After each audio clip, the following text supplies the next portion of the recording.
Well, With I have worked with several people. I've worked with Alonzo King.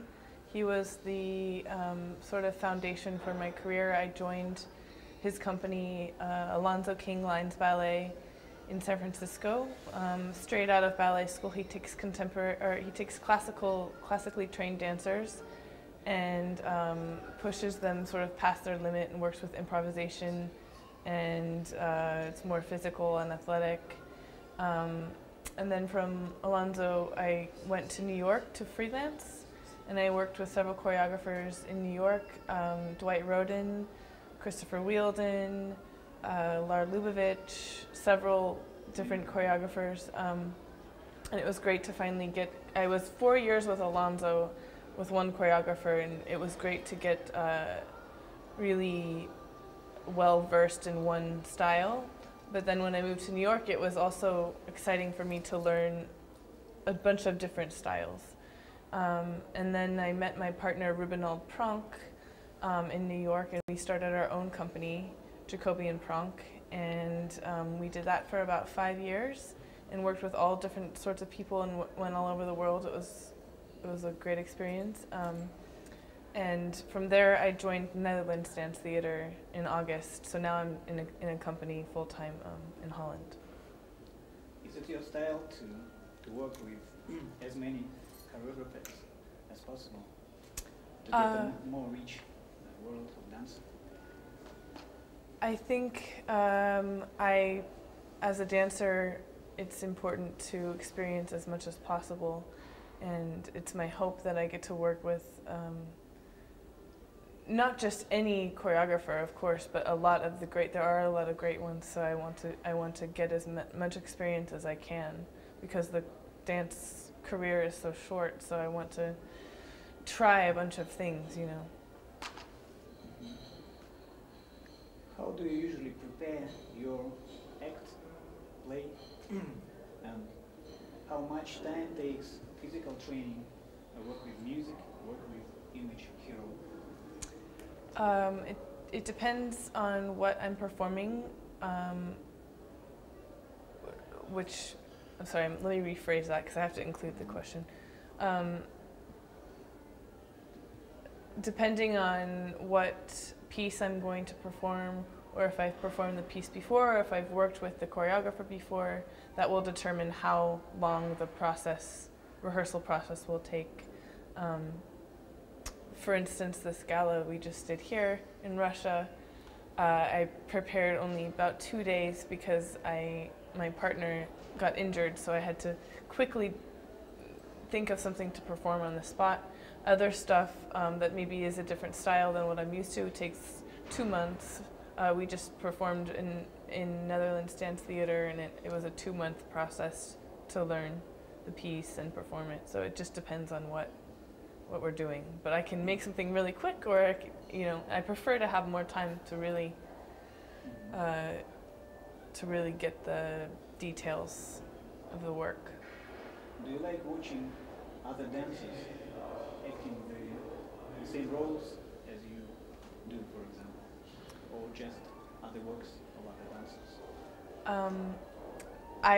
I love to watch other dancers. I think I just joined this company, Netherlands Dance Theater, and it's full of absolutely amazing artists that I can learn from every day.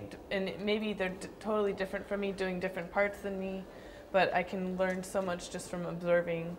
And I definitely enjoy to watch as much as I can and to see what I like and what I don't like. And so I think it's important. Do you feel a sense of a choreographer inside of you? Or not yet?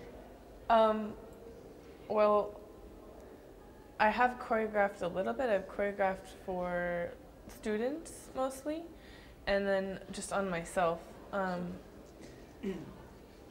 I think I can. I would like to maybe explore more, but I don't really feel like I have a strong individual voice as a choreographer, at least not yet. But I know I can make steps. I can make something that's nice to dance, but I don't know if that's really enough for me to want to make that step. I think it takes more than just making steps, you know. It takes ideas and And as a dancer, do you think you can express anything in this world over your dance? How much you confident? as a dancer, I think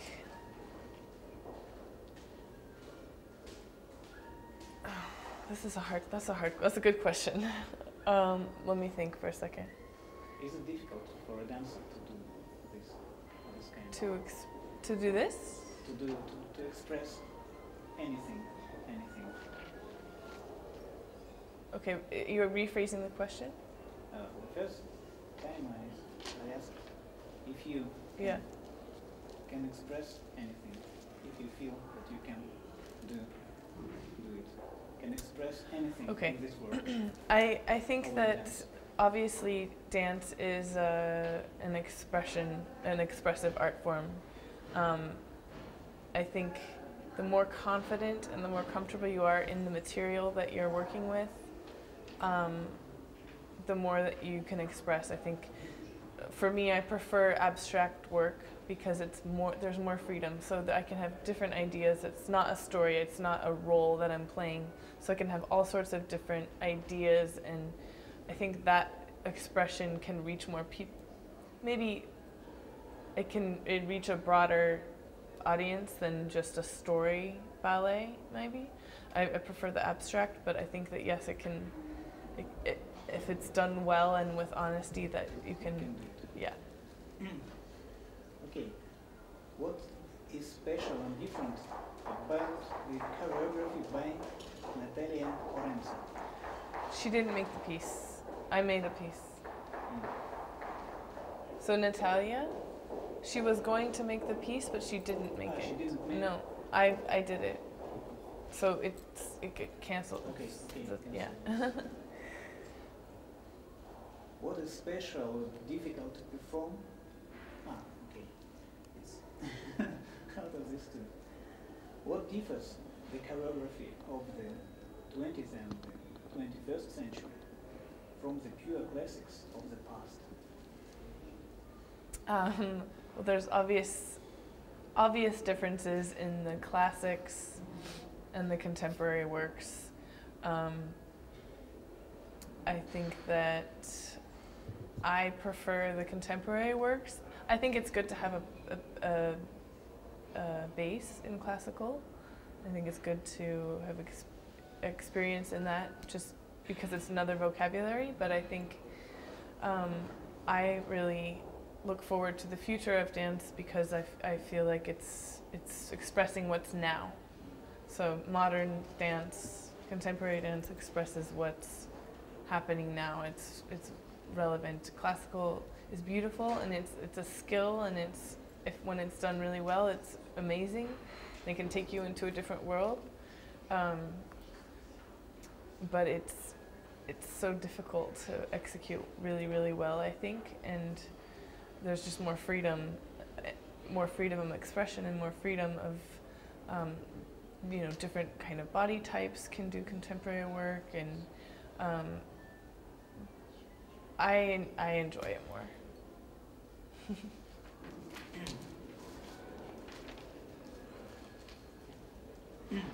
There's a phrase that the ballet is an international language that is understandable for any person of any nation. Do you think it's true, and why? I think that not only ballet is internationally appreciated and celebrated by people, but dance in general is something in a language that everybody can understand.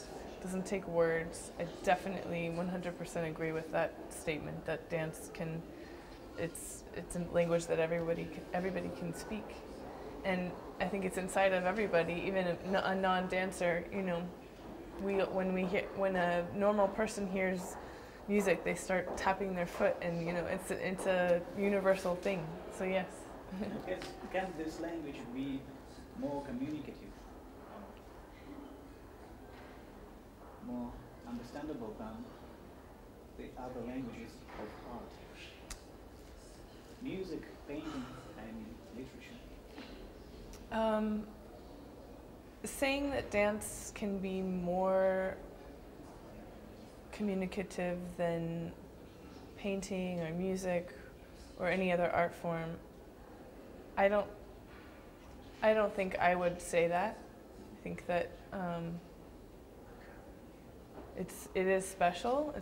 There is something special about dance that sets itself apart from those other art forms, but it's my way, it's my way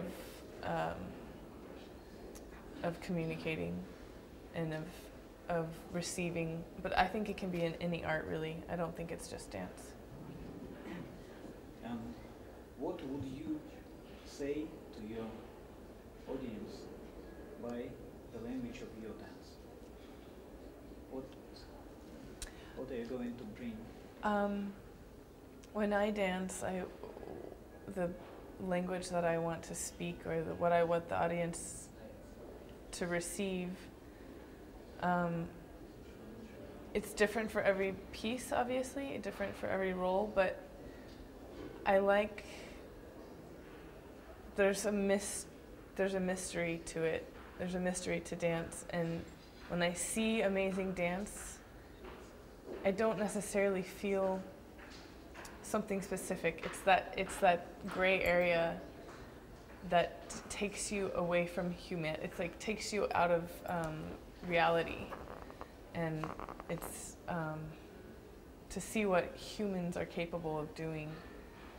That it's almost superhuman, and it just takes you into another world. That's what I would want to do as well, just to be so skilled in my craft that it takes someone to another world. What is to be the best spectator? What makes up a good spectator for you, in your opinion? We mean the belly dance. I'm sorry? We mean the belly.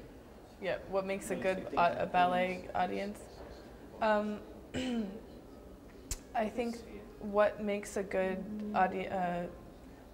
good dance spectator, well, the thing is, you don't have to be good at it. I think you have to be open.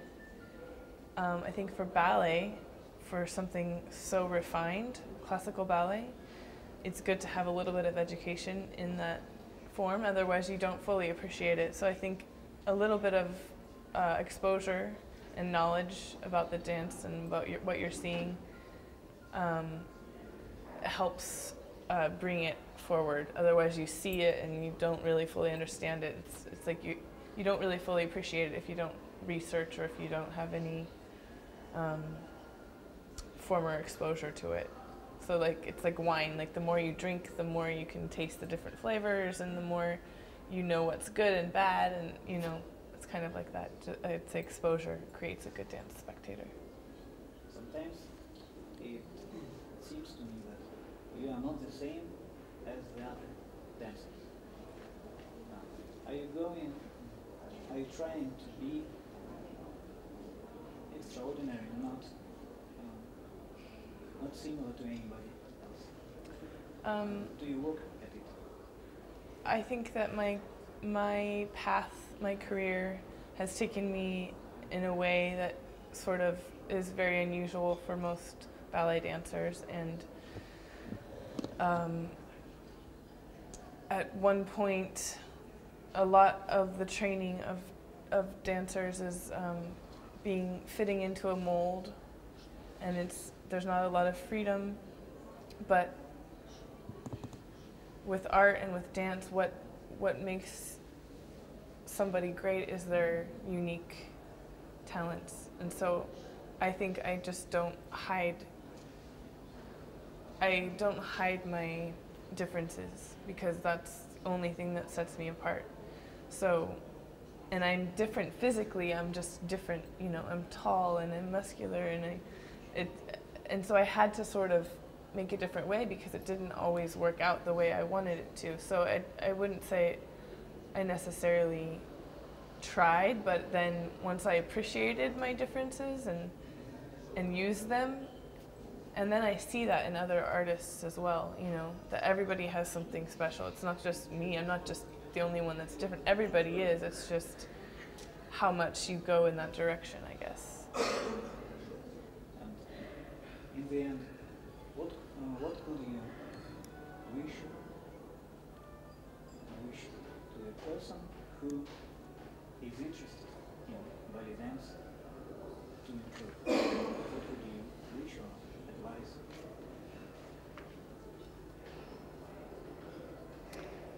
I think that the only way for audiences to grow is to watch more dance. But it's such a deep issue because it comes back to education. In America, we don't have good arts education, so people don't know they don't appreciate good dance, really. I mean, but there is a fine line because, and that's why I like contemporary dance, because it speaks to a more broad audience. It can be more relevant to today, as opposed to tutus and tiaras and sort of, which I love and it's beautiful and it can be great, but you know, something a little more funky and more fresh would appeal to a younger person, and then make more people interested, you know. So it's a tough question, but I just have to keep doing my job and my little part in the world of dance. But I just think that everybody should get to appreciate it. It shouldn't be only for the wealthy and the elite class. Okay, how much of your day, of your life takes to dancing?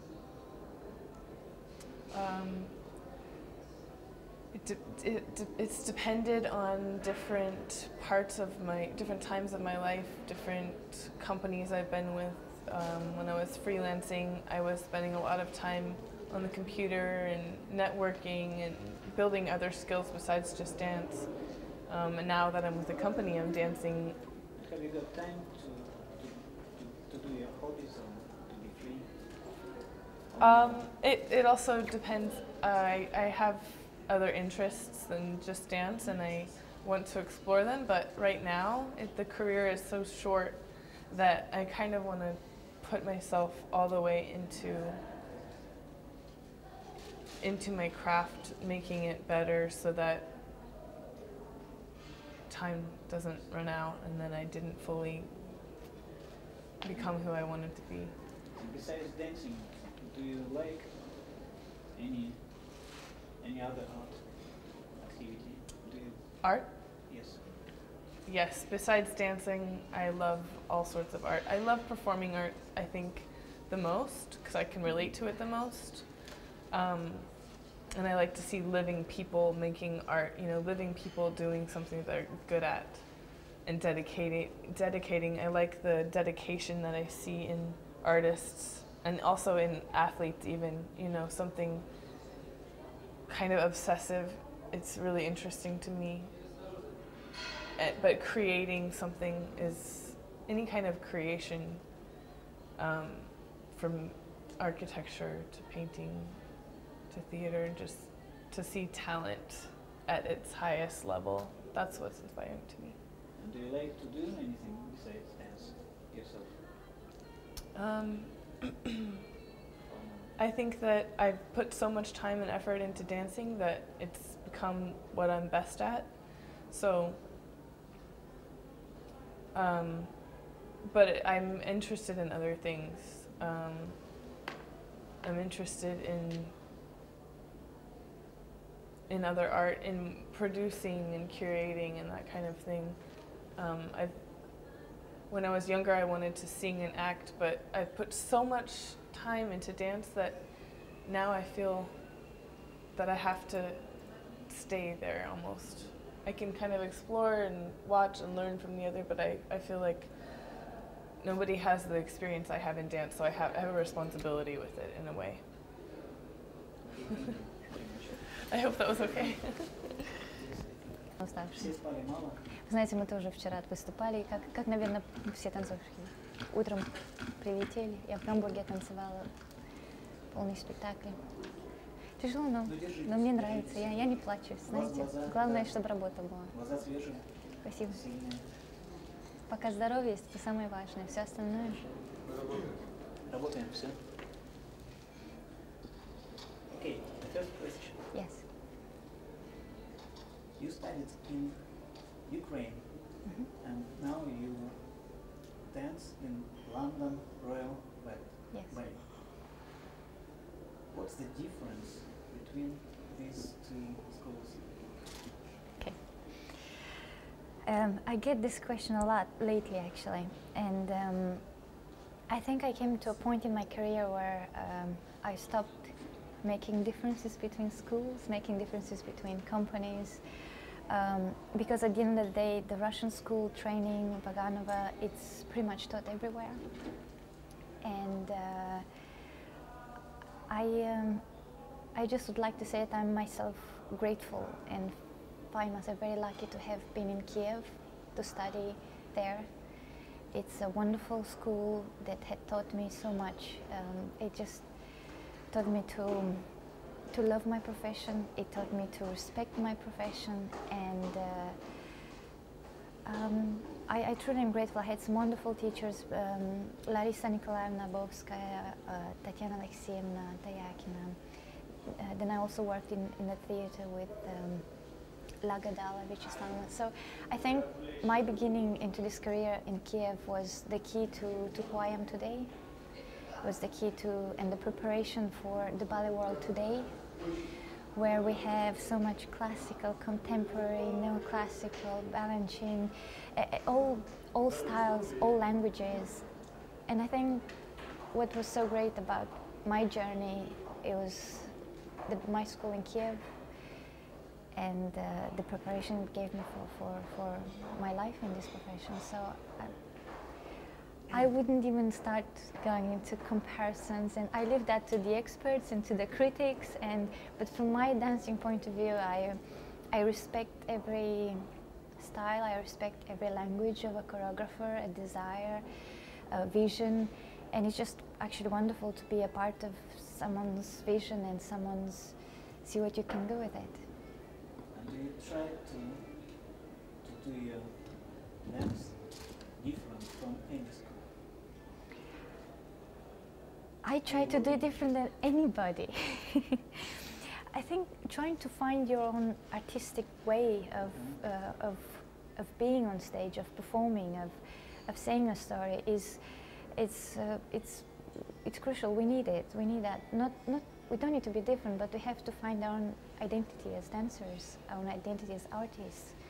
And you can only find that by searching what you want to say, how you want to say it. And actually that really helps perform same ballet many times, because as we develop in our lives, as we become different people every day, suddenly our thoughts and our emotions change, get deeper, and that influences very much the way we perform, the way we work, and it's just a way of evolution, it's just life. And that's so wonderful, and that's what I love so much, that I never get bored. Because I always go in a studio and I always have new ideas that I would like to try, and it's a never-ending journey. I just hope yeah, that's awesome. So. Do you try to be a kind of choreographer for yourself? A choreographer myself? No, because I think choreographer is someone who finds steps. I'm someone who finds more emotions. I like to find, like someone else thought, I like to have, how do you say, a monologue for what I do. And by having the story and saying something, I act differently. I say differently. It's like one word, you can say love, and you can say love, and you can say love. You can say that one word with so many intonations, in so many, and I think dancing is the same. You can do that one step, like a struggle or like a dream, So I think the way you feel influences very much the way you dance. So trying to place yourself in the right story, in the right moment, makes you react differently. And I think that's what I love so much, because though it's the same choreography there, it can always have a different musicality and a different mood to it every time. But no, I don't see myself as a choreographer. No, just more like a storyteller in a way. How do you usually prepare your part of play?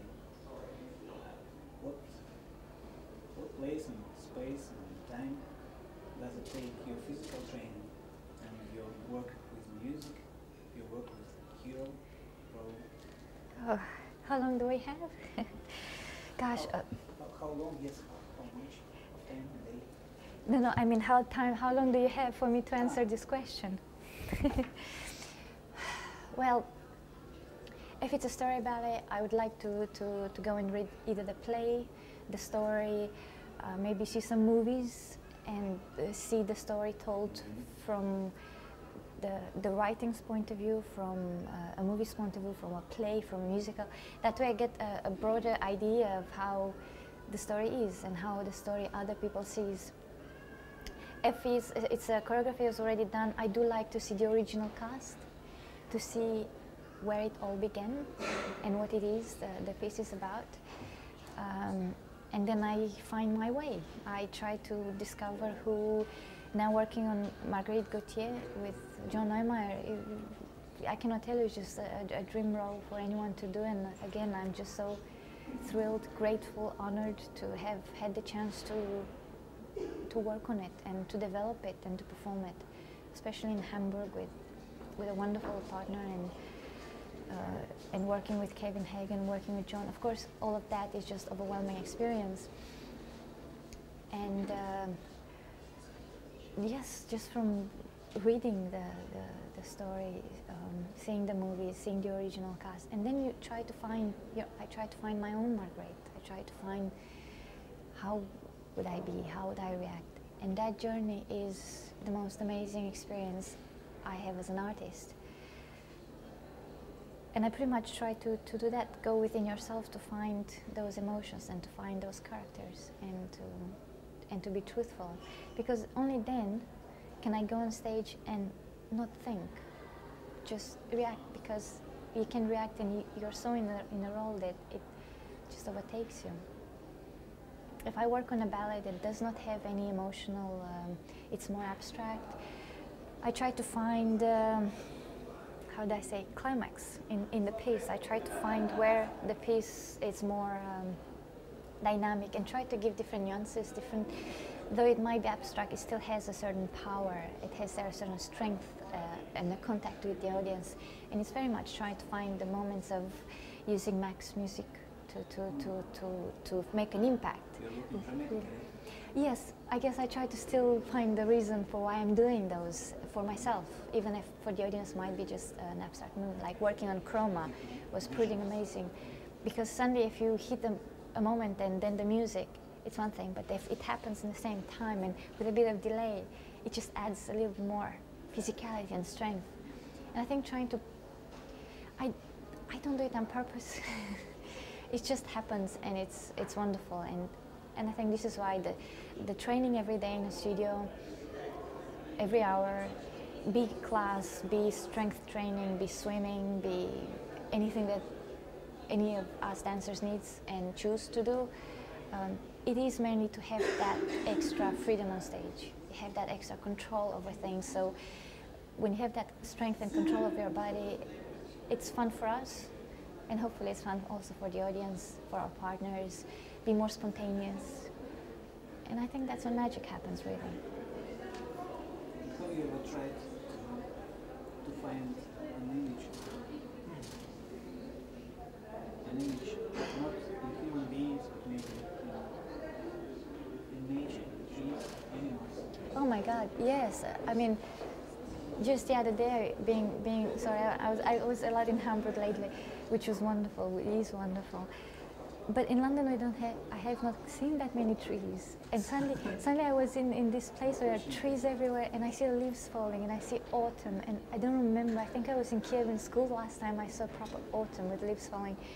And I just stopped looking, and probably it looked silly, and also because we have a little dog, so I was a lot more in the park. And again, I felt so truly, really grateful to remind myself of the nature, of the things, and just look up and see trees and see. Yes, it's good sometimes to stop and look around and appreciate what we have. And inspiration comes from there very much, very much. It makes one feel good. It makes us feel a part of the universe in a way, and it actually makes me want to give back. It makes me. What's special and different is in choreography by John Neumeier? What's so special about John? Oh, I wouldn't even know where to begin. For me personally, he goes to the core of everything. He goes through the true heart of a story, of a person. I'll give you a very small example of one day in rehearsal when he was talking to a dancer who had to do a part for a minute. And he said, I think for 15 minutes he explained why he's doing, what is his reason, and what is his part in the whole ballet. He made me want to do that role for 1 minute, just because he gave so much information, he gave so much choice. And what I love about John is, I don't know, is the artistic freedom. He doesn't tell you, I want this and I want that. He says, I would like you to feel this and to feel that and to do this step. So suddenly with the step, you have hundreds of emotions that, like I said, allows every day that step to look different. And for me, he's my choreographer. For me, he's the kind of choreographer I dream to work with. I am honored, grateful to work with, and I'll remember for the rest of my life.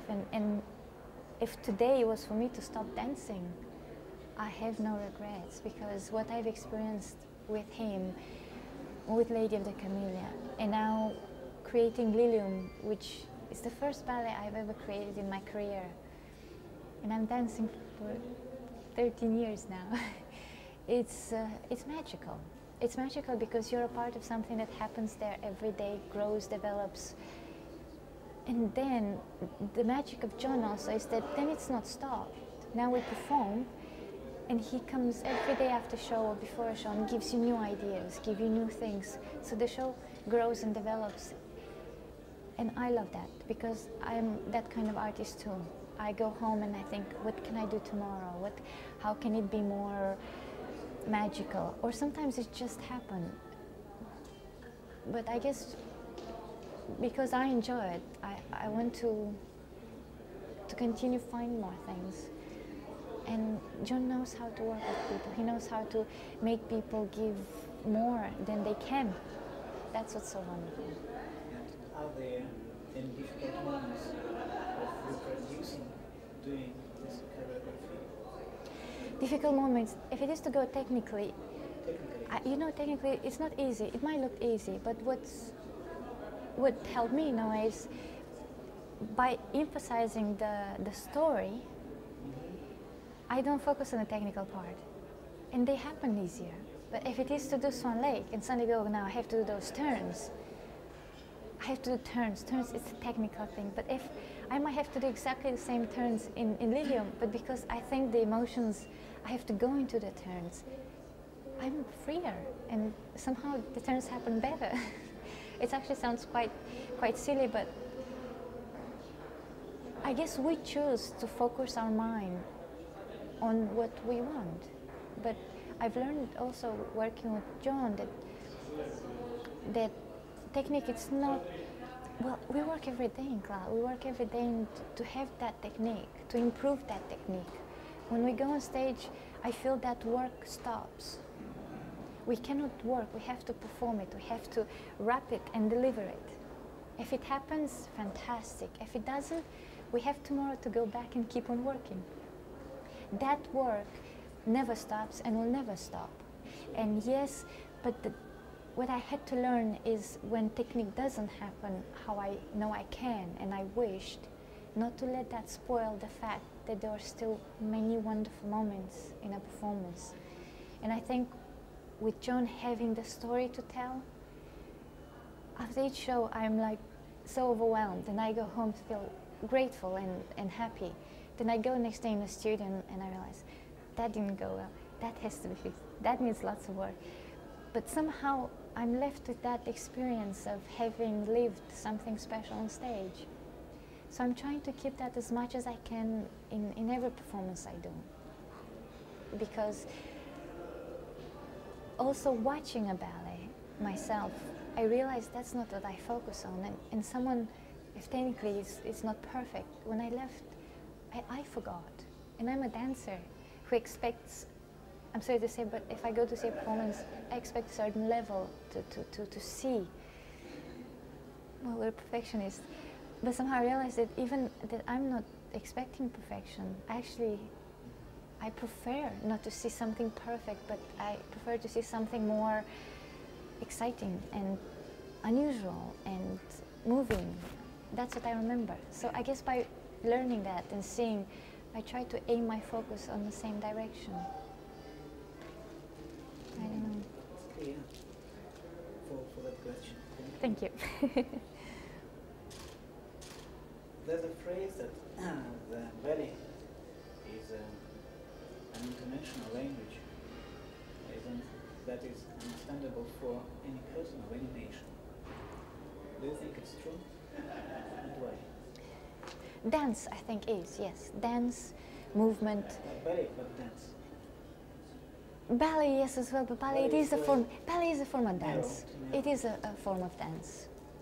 It's to move, to dance, to do ballet. It's Classic dance. classic dance. I think some people might find more difficult to classic dance, or if it's presented in a again, I feel personally more in a storytelling. It's easier to be you follow a story more. You follow a reason to why people move. Classical, that's for classical ballet. I do think it's there because I feel that way. Everywhere I go, be Cuba, be America, be Russia, sorry, here, Japan, I go on stage and I don't worry that I perform for a Japanese audience or for a Cuban audience. It doesn't matter.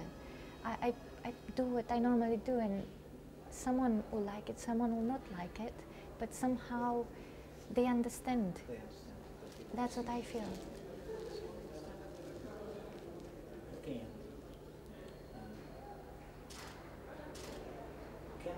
Can a dancer be speaking to his spectator or person spectator, the audience, directly without any helpers, supporters, like critics, or some who can explain to the audience the ideas of dance? Yes, of course. Sorry. Прерываемся? Просто видно, наверное.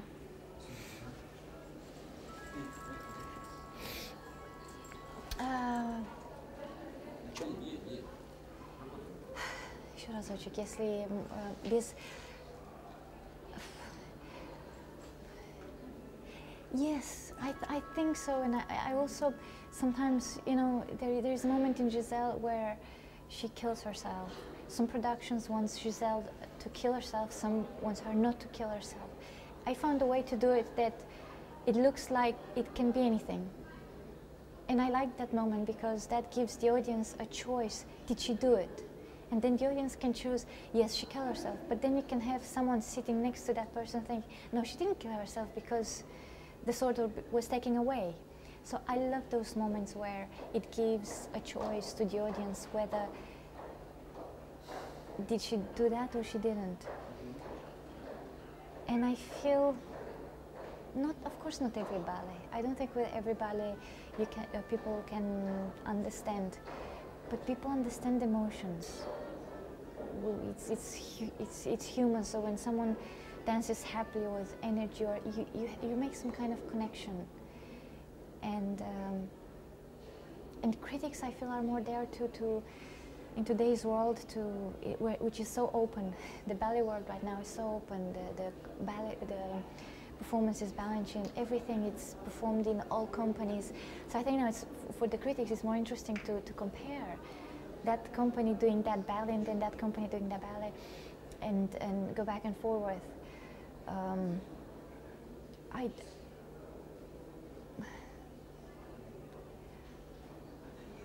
I'm sorry, but I guess I see my work from my point of view, from where I am, which is a small place of a working artist in a way.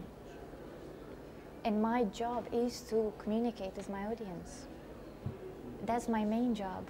If the orchestra pit is that big or that big, I have to reach to my audience. If I do a performance and my audience goes home thinking, nice, I failed big time, because I need someone to at least feel something. Feel sadness, feel happiness, feel some of the feelings I experience on stage.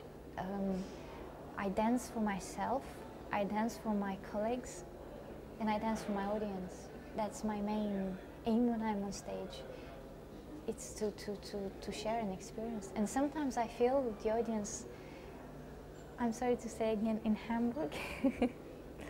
I guess also because it's a lot more intimate theater, it's a little bit smaller, so somehow the connection between them, I find it way easier than in bigger theaters to get that connection. And here actually at the Kronen Palace where I performed, though it's a big, very big stage, because there was no orchestra pit, and you go forward, you actually, in tonight's gala, you could feel the audience a little bit better because we're just a little bit closer. That's my aim as an artist, to connect with my audience. So I can't speak for the world, just can only speak for my point. What do you like about the audience, or what do you dislike or not dislike? About Perception of the audience, feeling. It's like I have a choice of how I perform a role. The audience has a choice whether they like it or not. And like in every art form, some people would love something, others would not. I watched a show and I met someone who had the opposite opinion of that very performance we both seen. So I think the audience has the same right.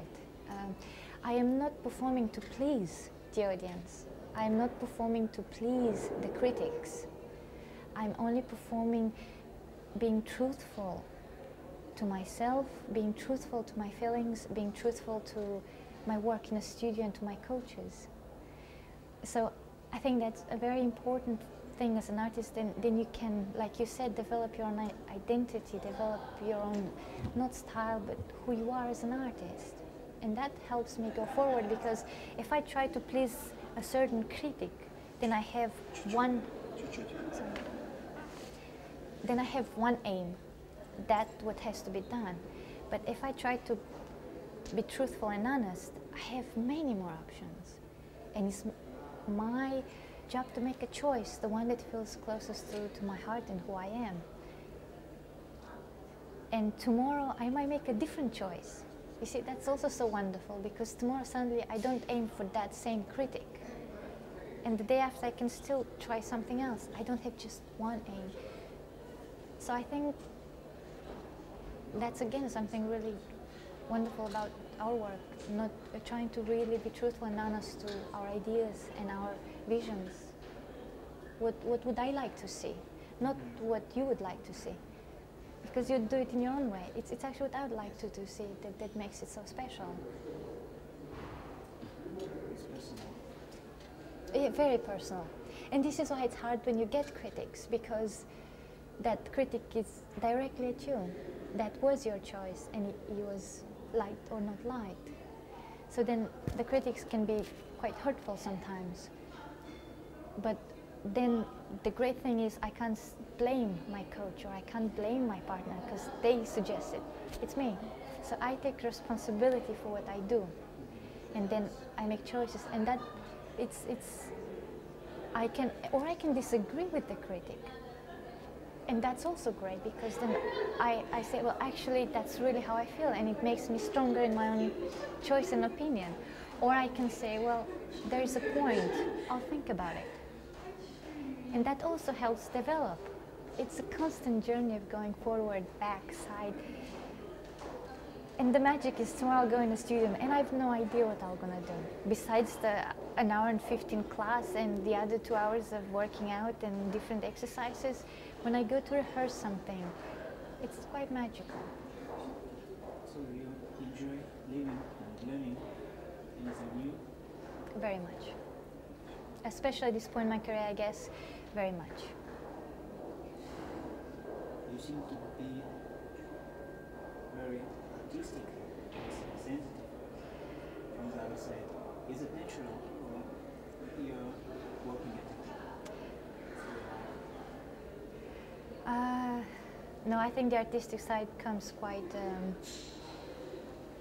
I also, again, working with John, I realized that I can sit down and think of a role I do, and suddenly there are so many ideas that I'm bouncing off, and it's a creativity part that I'm grateful for. I didn't have to work much for that, but work for something, for everything else, it's hard work. But the creativity and the artistic side, I think it's a matter of opening your eyes and see, not accepting that is one way, not accepting the fact that that's what it is. Because this color white, I see it shiny, or you may see it, oh, that's a bright white. So shiny and bright are already two different words, sorry. So it's so much choice in the world, in anything we do. And I think just seeing the choice, seeing the options, it's wonderful. And I did not have this until 4 years ago, when I had to stop dancing and realize that I love so much what I do. Okay, thank you. Thank you. Thank you very much. Okay. There is an expression that the ballet is the international language, understandable for every person, every nationality. Is it true, and why? Well, I think it is. For us, it is. If you think about a performance like tonight, you have dancers from all different countries, all different languages, cultures, mentalities, and we're all doing the same thing. We're all dancing with the same steps, with the same language, because for us there is only one language. Then the difference is how you use those words, which in our case they are those steps. You can use them in many different ways to tell many different things, and that is the beauty of it, is that we all use one language in ballet, and we all understand each other, because we are basically doing the same. For artists, you mean? But what about spectator? For the spectator also, I mean, the thing is that ballet is something that it should, in a way, not be taken too seriously, because I believe that anybody can, should come to watch a performance, and anybody can decide, I like it or I don't like it. You know, you don't need to know how to dance, or you don't need to know how an arabesque is done or a grand jeté is done, to just sit as a spectator and just see it in front of you. I mean, people go to watch an opera when they don't know how to sing. And now there is still some people think that you need to know about ballet to be able to watch a performance. And I don't agree with that. I agree, I mean, ballet is an art, and it's an art that is made with beauty, as it's made also with emotions, with feelings. So anybody understands emotions. You don't need to understand the step. You need to see it, and you need to feel, and you need to receive what the dancers were trying to give to the audience. About a critic, do the spectator needs a critic or no? Like interpreter with language. Yeah, like critic. You mean a critic? Critic that is gonna write a review. Yeah. Like Alexander Führer. Yeah. Well, you know, critics. They are. I think it's always good to talk about a performance, because people like to, sometimes there is people that needs to read about it to feel the will of going to watch something. So I'm from the belief that it's always better that they talk about you, even if the critic is not a good one, than they just don't talk about you at all. After you do a performance, from a group of 20 people, they may talk good about somebody, less good about other people, but there are people that they don't talk about. And that is the worst critic that you can have when you are transparent. Yes, and the thing is that the critic at the end of the day is the opinion of one person. And you can listen to that opinion, you can try to understand it, but then you have to also know that it's the opinion of one person. Maybe not a lot of people share that opinion, or maybe that person doesn't know about a certain kind of piece, or, you know, it's something that a critic, you have to know how to deal with them, because they can be very destructive, they can hurt a lot.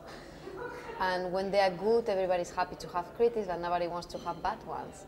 But like I say, I think the good part is to be talked about, to never be transparent and ignored by the critics or by the audience.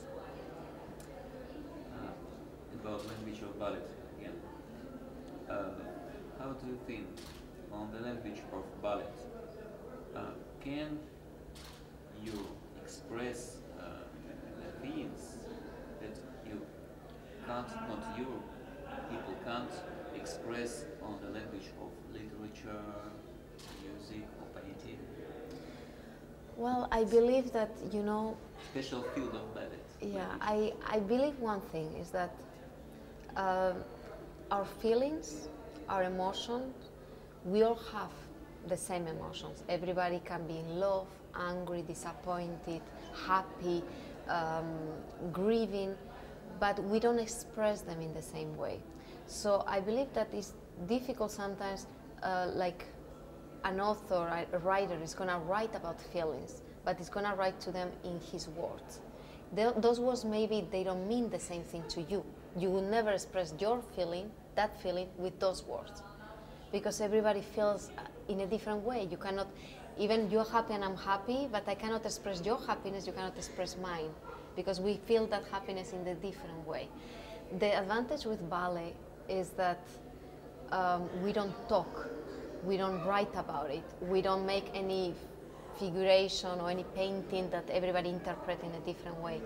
There are moments that is sincere expression, and the expression is the easiest thing to understand with an emotion when you're able to do it right, because there's people that they just act and it doesn't go. Yeah, but when a person is really on stage and is feeling, it's not just acting, is feeling something, you understand that right away, because you see it in the eyes of the person, you see it in the breathing of the person. So it becomes that you don't need words to describe what is going on. You are feeling it with that person at the same time.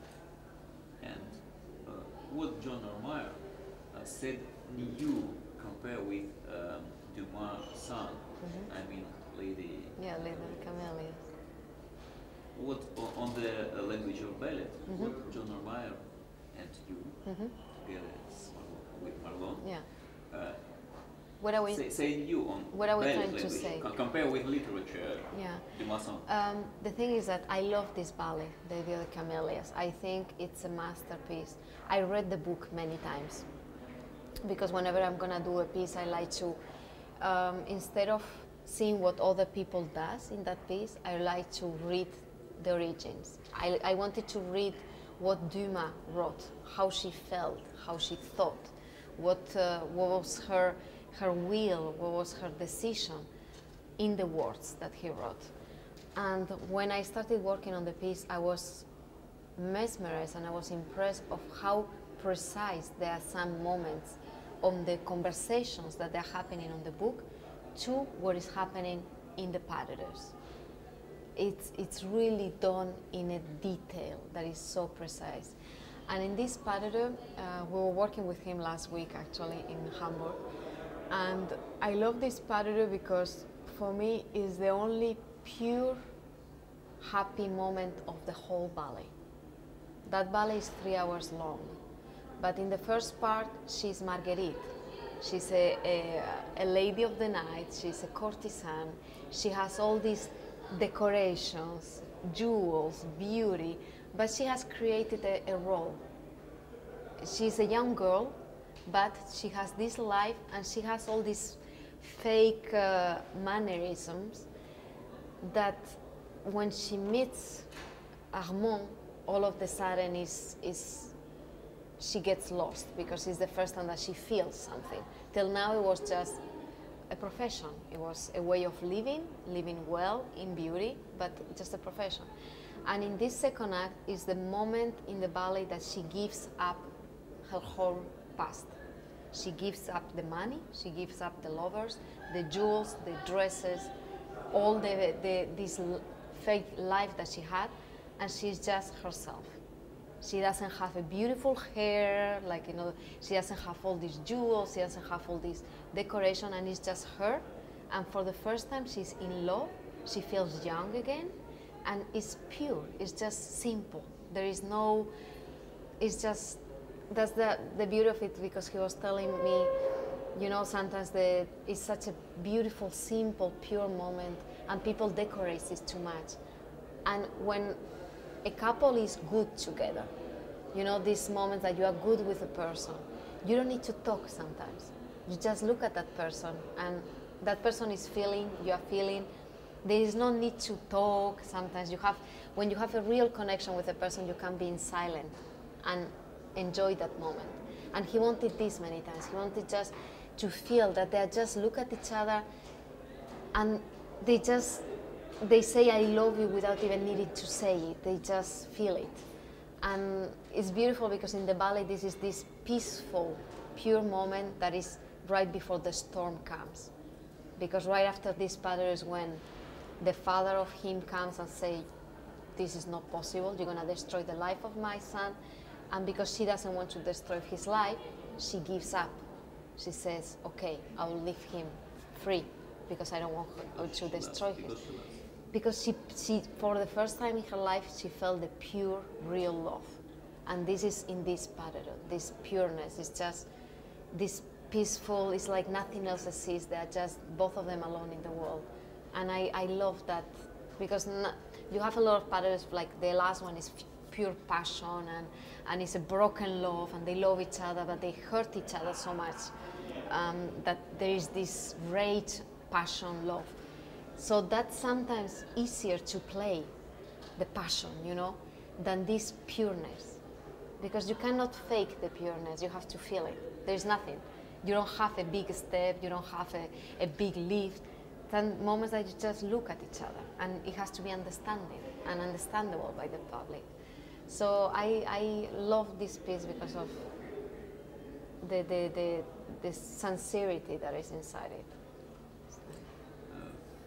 Is it a role, or maybe it's something about you, this role? I mean, Lady. It's nothing about me, and I mean, no, really. But what I love about this, what I love is that I can understand her. I can understand her.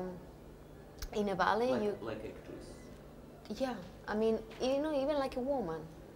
Even like a woman, I can understand that, you know, there's people that they are born in difficult situations, in a difficult world, and she did the best that she could with what she had. And what did she have? Her beauty. It's the Stanislavski sister. She has her beauty. She didn't have anything else. She would have, if she didn't do what she did, she would have been dying in a corner in the street like many other women.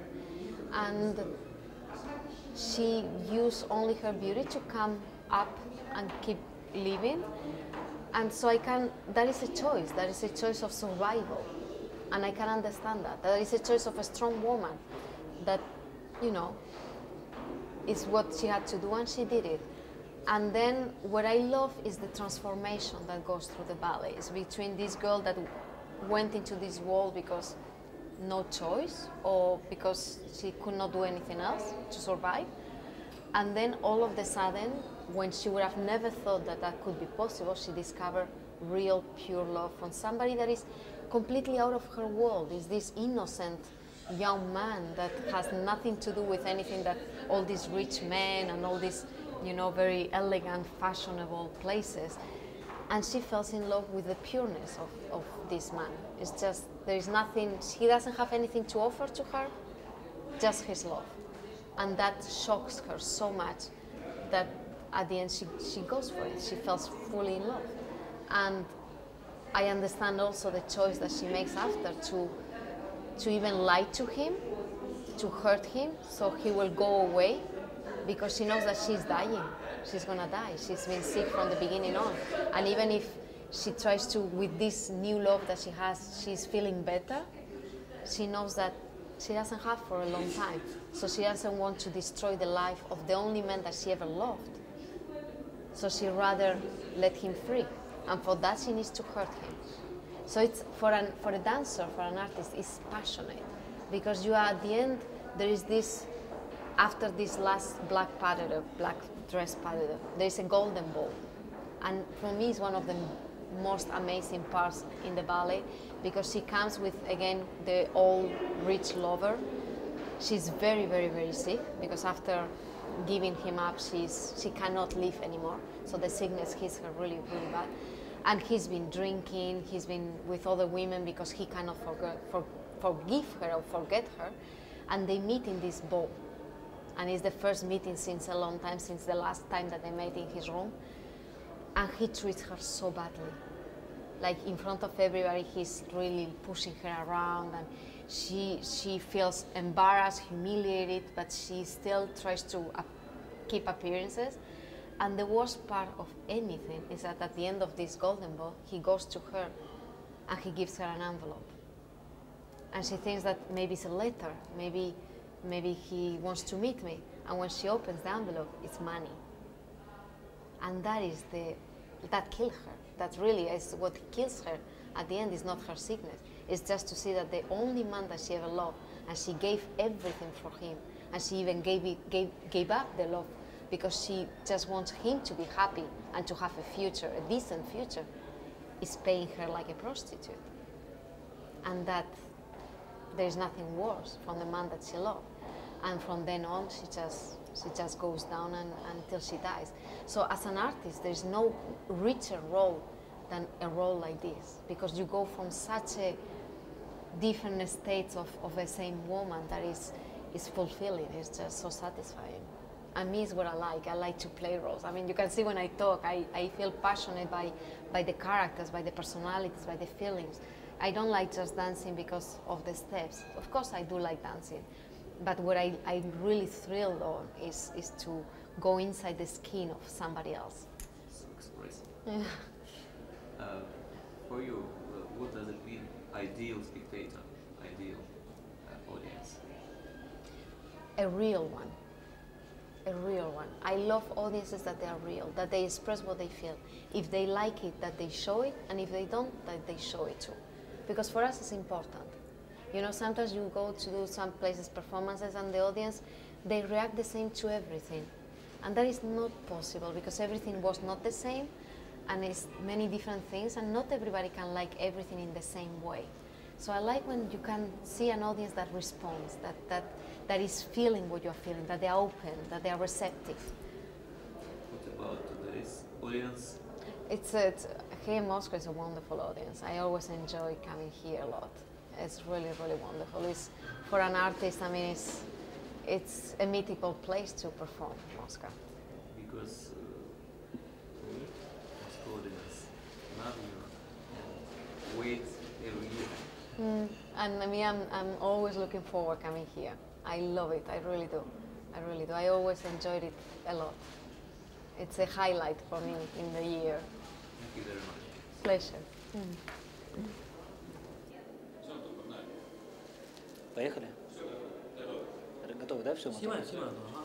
Okay. You danced in Paris Opera, National Opera, and now you're dancing in NDT. Yeah. What's the difference Between both companies. Well, there's a big difference. The biggest one is that there is no hierarchy at NDT. In Paris Opera, you start at the lowest level, quadrille, and then you have to wait until you get to dance the big roles. And at NDT, you get the chance to dance right away. So I arrived there. I stayed in Paris Opera very short, and that was my frustration, is that I could not.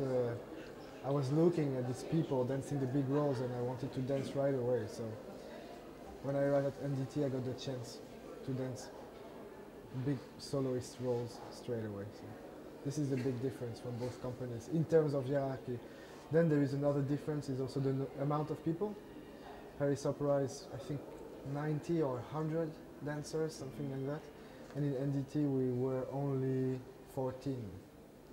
So you dance a lot. You don't have to wait. You dance right. Yeah.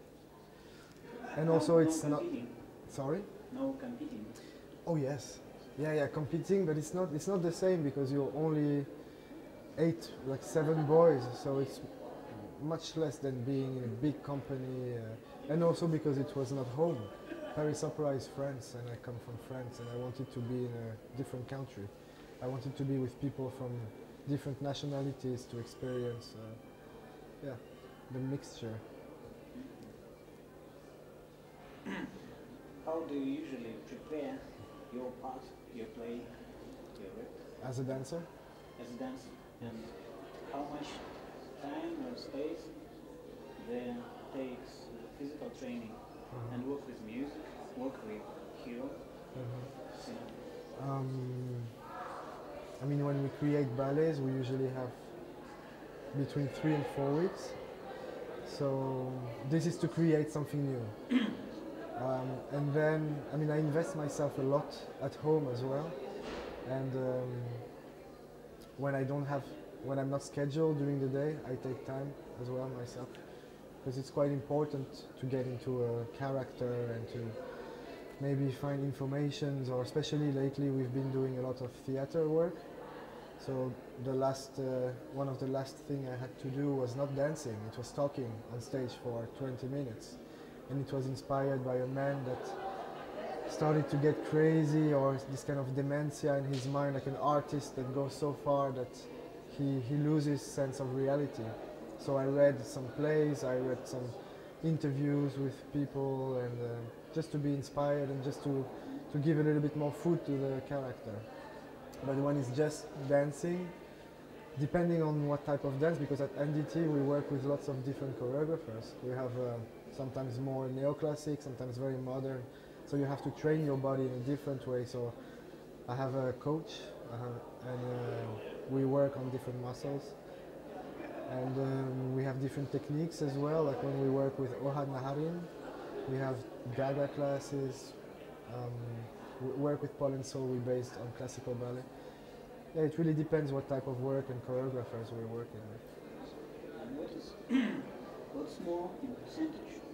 The physical training or the work under music and image? Percentage. Well, physical training is always there, so I would say I don't even think about it because it's like a routine. It's really part of. Now, if I don't train, I'm missing something. During holidays, it's almost like eating, drinking. It's a nature, part of my nature. So this is basic, and then everything that is related to role, then it's, I think it's maybe 60-70% of my own investment. Thank you. What's special and different in choreography by Paul Layfoot and Saul Leon? What is special about their work? Well, I've been creating with them for 12 years now. So I kind of follow also their evolution as choreographers, and I must say that now it's getting more and more theatrical.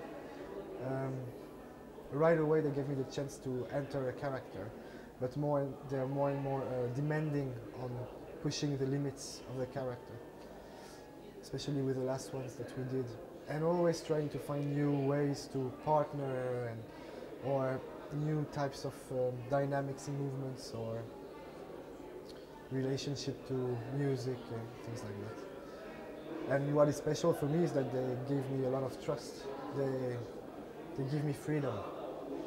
And this is very special as a dancer, is that you have choreographers that know exactly what they want, but now we have such a trust that I'm free to also give from myself, you know? So I always feel that in the role there is me. It's not only someone telling me what I have to do, but it's also me giving my own thoughts about what I can do. Have you learned anything, anything really new for you from them? New, something new? Yes, Of course. I mean, during your experience. oh yeah. I mean, I had no idea about their world, so I mean, the artist that I am now is because of them. I mean, it's the people with who I worked the most in my career. It's the people with who I created most ballets, so they are inside. They are Your tattooed. dancer's world got richer with them. Yeah, definitely. And what can you say anything special about making this choreography? Anything special or maybe difficult to do, to produce? About Paul and Saul's choreography? About the choreography? Something special. Or maybe some difficulties? I think difficulties is sometimes can be related to speed, because Paul Lightfoot is really speedy. So, and it's more, for me, it's more being in the present, and it's being able to get into a character every night. You know, it's almost like a play, or if I would have to be in a theater, in a role. Some nights maybe I'm more tired, or maybe my mind is busy with something else, so I have to really, it's not about concentration, it's like a click. I have to click in my mind and become someone else. And I think that's it's the difficulty, but it's the beauty of it at the same time. It's complicated, but it's very... It's pleasure. Good. It's really the pleasure in something complicated. I always like challenges, and I like pushing myself to certain limits. And sometimes it's not anymore limits of physical body, but it's the limits of my mind, you know, and my side, and then these little voices that tell you should do this, you're not good, this is not good, and then these other ones that are positive, so it's trying to balance both.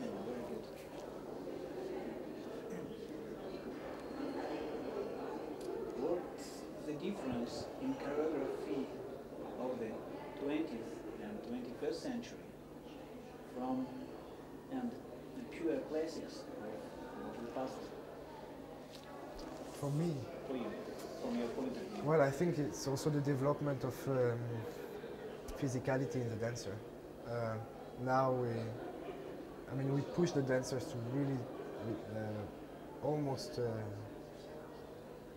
like distorted joints, and while before, I mean, it's kind of strange, because in a way, even ballet is already not natural, like being turned out, and so maybe it's something related to the audience as well, but it's strange that you ask me this, because now I'm working on The Rite of Spring. I just made a piece this week about The Rite of Spring of Stravinsky. And when they premiered the piece 100 years ago, it was big controversy, so maybe it's also the relationship with the audience. His audience is not expecting to see something. And at this time when Stravinsky created it, it was so... people were not used to listen to this dissonance, you know, in music. So it's maybe trying to push an audience to see something new, something that they might not like, but something that can become interesting. And in dance, it's the same with Nijinsky. The Rite of Spring was just unbelievably, I mean, so amazing. But it's an interesting question. I think I need time to think about it. It's hard to say like that. Yeah, because there's so much in dance also.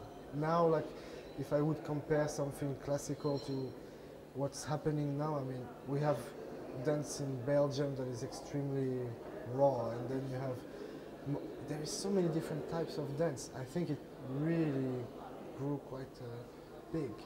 And sometimes there is things that are not even dance and they call it dance, you know? Like, we are, I think we are in between something. We are searching for something new, but now it's like an in-between moment for me. And do you think the classic school is helpful for a modern dancer? Oh yes. I mean, myself, it's a base. It's something, but it's not only physical, it's discipline. And it's something that is very important, and it's something that I had as a classical dancer. And if you can master that and then move on to modern, then you have a strong base. One person here, one of the founders of the event, said that the ballet, The ballet? or maybe yes, he said about the ballet, not about the dance, but about the ballet. The ballet is an international language that is understandable and familiar to any person of any nation. Yeah. Do you think it's true, and why? Well, the only thing that I can compare is with my family. And I come from a very simple family, and they don't understand ballet. My father, for example, he doesn't understand. I mean, he sees it's something that has to do with vision and with sensitivity. He likes the music, but he doesn't. He doesn't understand the I mean, emotion. he doesn't really picture. For him, it's more maybe he would prefer to listen to the music and watch forest. And then maybe he likes to see the scenery, but then he doesn't want to have a story on top of it. So I'm not sure if it can be for everybody, you know, because I relate to my personal experience. I know that ballet moves me very much. And about dance as a body language, is it very communicative? Oh yes, like if I relate again to my family, that's why I started dancing, because we would dance at home, but not ballet. It's more like ritual. It's more just like a movement, just expression of emotions through the body. But not ballet is something very specific. Well, and can a dancer speak to his or her spectator on the language of dance or body without help of a critic of somebody like a critic who can Translate. explain additionally, yes. So without the words or without someone translating what you're trying to express? Yes. Can a dancer be speaking to his audience Yeah. with his body Yeah, language of course. without help of Yeah. narrators? If I tell you this, Yes. what does this mean, for example? Like everybody will know this in any country if I Or go. maybe it's not that easy. Yeah, but I think we all have body language that expresses something naturally. It's unnecessary to have somebody else to explain, No. to advise, Not really. to get the idea. I mean, if you want to make choreography out of it, yes. But if it's just to express something, it can be quite simple for Can someone. be speaking of just to people. Yeah. It's like if you move to another country and then you don't speak the language, you're gonna start by doing this, like with your Gestures. hands, gestures, and this is body language.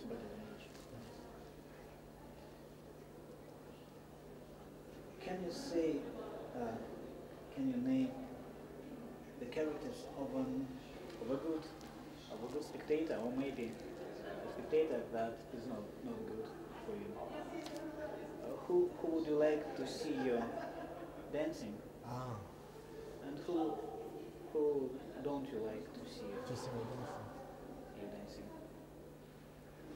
in audience? Who I would like Maybe to see just me dancing? in characters abstractly. Yeah. Really. Who I would like to see my dancing and who I wouldn't like to Maybe see. what person? I think I would like my enemy to see my dancing, and maybe I would not like.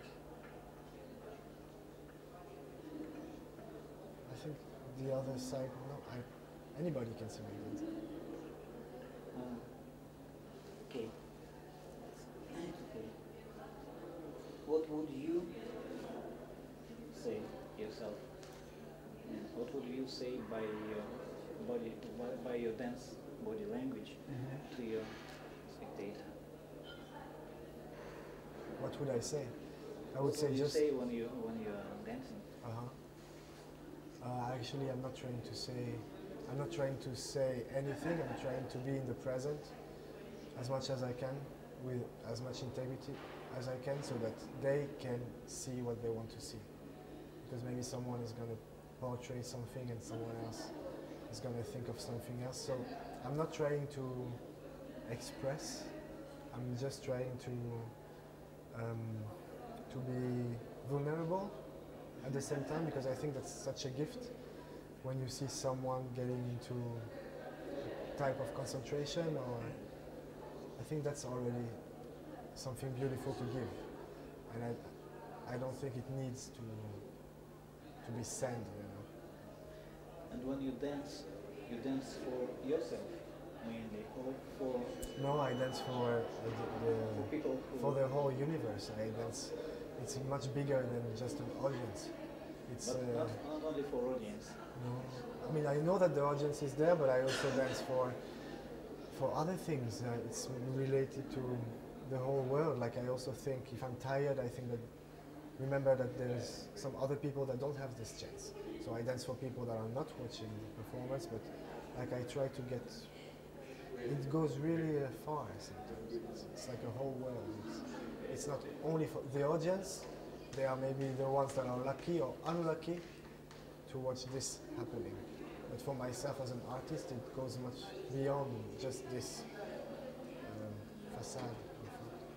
Okay, and the last question. Do you enjoy doing anything except dancing Oh yes. in your life? Yeah. I enjoy a lot of other things. And you have time to do it. Not all the time, but I try to give myself as much time as I can, because it's really important to keep balanced. Otherwise, I get crazy. And maybe you can say what it is. Oh, I love really simple, basic things. I love reading. I love watching movies. I love spending time with my friends. I love drawing. I love just letting drawing, yeah, painting and drawing. I love meditating, yoga. I love traveling. What else do I like? Cooking? No, not so much. Music.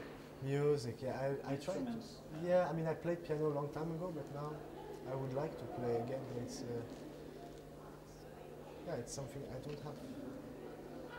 I have to find the time for that. It's good you remind me.